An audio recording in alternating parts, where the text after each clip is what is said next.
Sí. Cántelo, cántelo. 32.365, 300.000 euros. Sí. La pregunta ¿Qué me lo gastaré? Vale. Mira, de momento a pagar una deuda de mi hija, una hipoteca.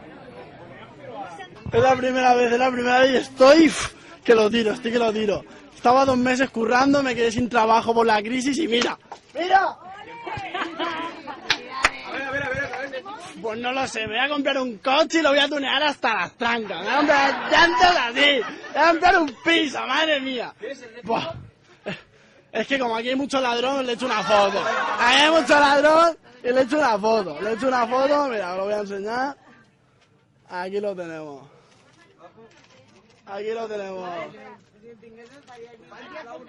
A ver si me lo van a robar.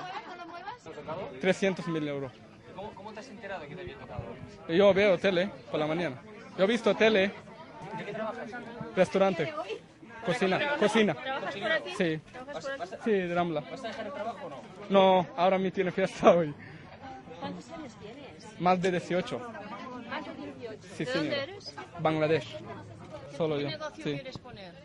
Un restaurante o algo. Un restaurante. Pequeño, sí. Un restaurante.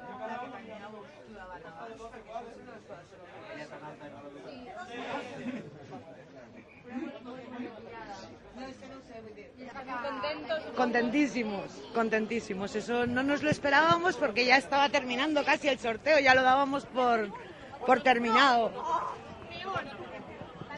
En dinero o en 384 millones. ¿Sabéis más o menos a quién le ha tocado algún grupo No, que...? no te lo puedo decir porque ahora si te lo dijeras que tampoco lo sé, o sea, ya habéis visto que la persona que lo tenía era una persona normal y corriente que pasaba por aquí y lo compró, o sea, no sabemos exactamente.